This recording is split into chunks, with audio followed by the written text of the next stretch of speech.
Hello everyone, welcome back to my channel. आज मुंबईत खूप भारी पाऊस पडतोय, तर काहीतरी फ्राय खायचं मन करतंय। तर काय खाऊया? भरलेलं पापलेट खाऊया? तर चला दाखवते रेसिपी।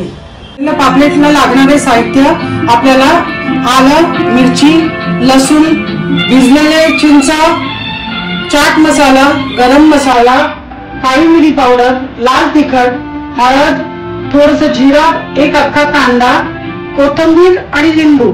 आणि फ्राय करायला आपल्याला लागणार आहे रवा। रव्यामध्ये मी थोडंसं मीठ, लाल तिखट आणि बेसन टाकले। सगळ्या साहित्याला आपण ग्राइंड करून घेऊया, मिक्सर मध्ये वाटून घेऊया। हे असं वाटप मी तयार केलंय। ह्याच्यामध्ये वाटताना मी थोडंसं मीठ घातलं होतं चवीपुरती। आता एक कढई घेतली, कढईमध्ये जरासं तेल घेतलंय आपण। आता हे वाटण ह्याच्यामध्ये परतून घेऊया।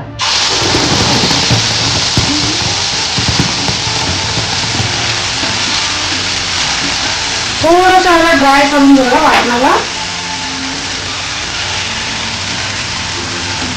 हा मसाला आपण परतून घेतल्यानंतर 2-3 मिनिटं असं ड्राय झालाय। आता आपण ह्याच्या मसाल्याला ह्या पापलेट मध्ये भरूया।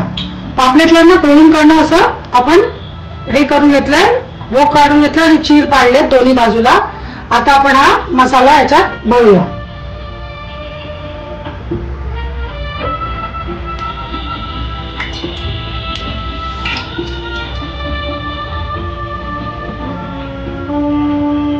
आणि थोडंसं वरतून पण लावायचं।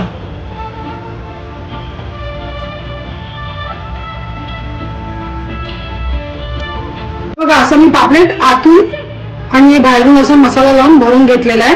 आता आपण ह्याला रव्यामध्ये डिप करूया।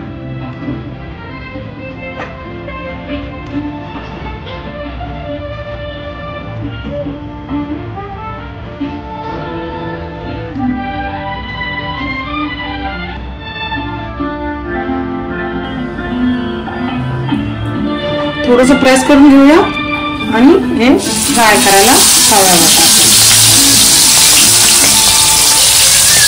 बघा हे पापलेट मस्त कुरकुरीत फ्राय होऊन आलाय। कसं दिसतंय? आता मी हे खायला चालले। तुम्ही मला कमेंट बॉक्स मध्ये सांगा तुम्हाला ही रेसिपी कशी लागली। लाईक, शेअर आणि सबस्क्राईब करा। भेटूया पुढच्या एपिसोड मध्ये। बाय।